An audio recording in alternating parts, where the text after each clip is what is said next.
Shikues të nderuar, jemi rikthyer sërish së bashku në studio drejt për së drejti për vijuar në këtë çast dhe me të tjera zhvillime që vijnë nga Komisioni për Nismën Qytetare, do ndiki pak zhvillime që po mbahen aktualisht atje. Proceduriale e ish-vend kryeministres është rënduar, pra bashkëpunëtorët e saj u janë komunikuar akuza më të rënda për grup të strukturuar kriminal, për korrupsion aktiv ose pasiv në raste të caktuara, është vepruar me sekuestrime asetesh të cilat presupozohen që janë asete të ish-vend kryeministres të fshehura në emra të tjerë, pra është rënduar pozita proceduriale penale e ish-vend kryeministres.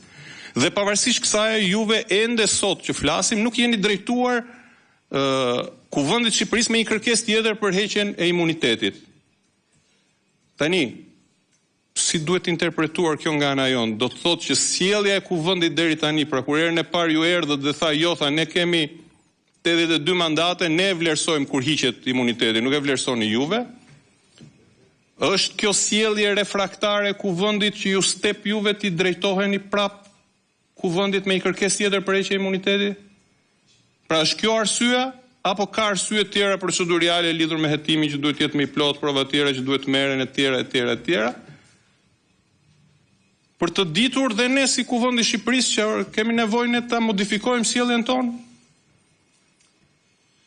Apo keni mjaftueshëm instrumenta ligjor që ta anashkaloni dhe kur Kuvendi është refraktar dhe kur Kuvendi thotë që jo, kryeministri, zëvendëskryeministrja, dikush tjetër që i do qefi kryeministrit nuk preken, gjithë tjerët janë të prekshëm.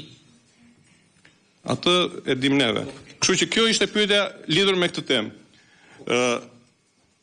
Tjetra që doja e fundit, temë që doja të prekja, pasi edhe kolegët kanë pyetje dhe kemi një lloj kështu vetë përmbajtje në kuptimin e asaj që ndoshta janë shumë tema që të preken, por ato që kanë të bëjnë me sjelljen institucionale janë më delikatet. Ka të bëjnë me atë që publikisht është quajtur nga informacione që ndoshta dhe kanë rrjedhur nga institucioni juaj me dosjen Aruba. Pra presupozohet që ka një takim midis personash të lidhur me krimin e organizuar, të cilët takohen në Aruba me funksionar të lartë të shtetit shqiptar, politikan të lartë quhet, me persona të karteleve ndërkombëtar të drogës, cilët kanë si qëllim pastrimin e parave në Shqipëri, veçanërisht në fushën e ndërtimit, veçanërisht në zonat turistike, të cilët në këtë takim të përgjuar thuhet nga burimet hapura, nga institucionet partnere, nga institucionet cilat bashkëveprojnë me ju dhe ju kanë vënë juve në dispozicion gjithë materialet për të nisur hetimet në këtë rast, ndajnë Shqipërinë me copa dhe vendosin që të pastrojnë paratë e drogës. Një nga këto çështje është edhe çështja e cilën besoj juve e keni në hetim, besoj janë edhe çështje tjera që lidhen, pra afera tjera, jo vetëm ajo e Zvërnecit që është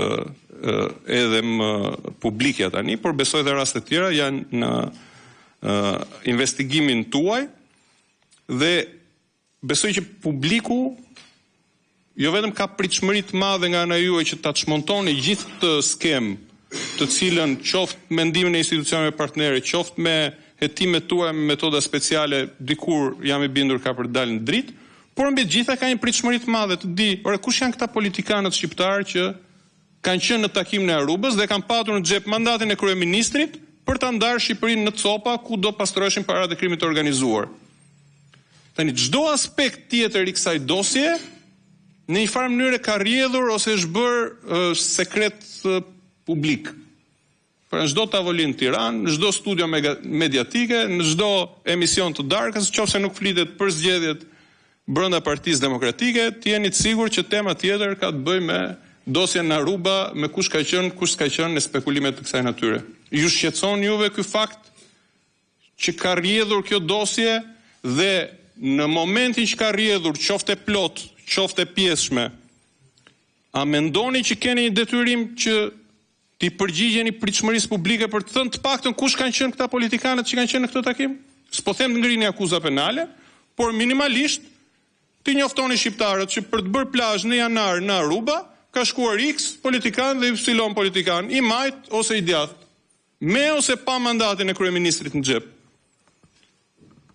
Dhe kjo është pikërisht ajo për cilën po flisja që parë, që ka pritshmëri të larta publike, ndoshta jo për gjitha ju keni mekanizma ligjor që t'i përgjigjeni me metodat procedurale që ju keni në dispozicion, ose qoftë për të çuar, domethënë çështja të arrijë një nivel provëshmërie të tillë që ju ta çoni përpara gjykatës, po minimalisht informacioni duhet ta bëni publik, aq më tepër që ka të bëjë me çështje që kanë sensitivitet të lartë publik. Dhe prap lidhur me këtë çështje e fundit, mbarova, kryeministri, kur i është referuar publikisht kësaj çështje, është referuar dhe institucionit tuaj me fjalët konkrete që le t'i nxjerr ujin e zi spaku falsifikimit të pronave në Bregdet. Që besoj është vetëm një nga dimensionet e kësaj afere ose të këtyre aferave të lidhura në këtë takim të famshëm.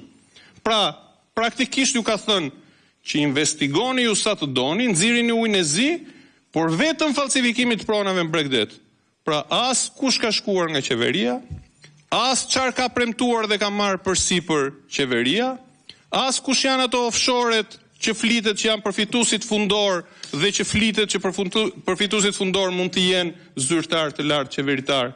Ju pengon ky prononcim publik dhe kjo sjellje publike e politikës në këtë rast që ka të gjitha pushtetet në dorë, ekzekutivin, legjislativin, agjencitë e tjera ligjzbatuese që duhet bashkëpunojnë me ju që ju ta kryeni mirë punën tuaj. Pra fakti që ju orienton publikisht ose merr guximin kryeministri i vendit thotë që ju duhet të hetoni vetëm në këtë drejtim dhe nuk mund të hetoni 360 gradë, ju pengon kjo çështje? Faleminderit. Këto kishte kryetar. Sigurisht, kjo ishte edhe qasja juaj, tashti është përgjigja e përfaqësuesve të drejtuesit dhe përfaqësuesve të prokurorisë posaçme mbi 3 temat ose 3 pyetje tuaja që si e kuptova unë kishin bënte me standardin e vlerësimit të krimit zgjedhor, sjelljen e kuvendit në kërkesat për masa sigurie, edhe reagimi juaj mbi një çështje ose disa deklarime publike. Natyrisht, siç është e njohur edhe për ju edhe për mua dhe për të gjithë, ne duhet të jemi të kujdesshëm dhe të kufizuar kur pyesim për çështje konkrete dhe emra konkrete dhe përfaqësuesit e prokurorisë posaçme nuk janë këtu për të shprehur se i ndalon dhe edhe ne na ndalon kushtetutat pyesin dhe ata i ndalon kushtetutat përgjigjen për çështje konkrete. Gjithsesi drejtuesi i prokurorisë posaçme dim shumë më mirë se unë këtë aspekt, kështu që po e kaloj fjalën atij. Faleminderit zoti Kaso. Unë po i marr çështjet me radhë sipas radhës që u ngritët. Sa i përket krimit zgjedhor, ne patëm një diskutim të gjatë në Komisionin Përkatës dhe aty dham edhe parashtrimet tona për shifrat që ne disponojmë dhe përmenda dhe sot në mënyrë të përmbledhur. Krimi zgjedhor është një fenomen që është qetësues dhe neve na shqetëson si prokurori. Nuk është një fenomen që ne pajtohemi me të.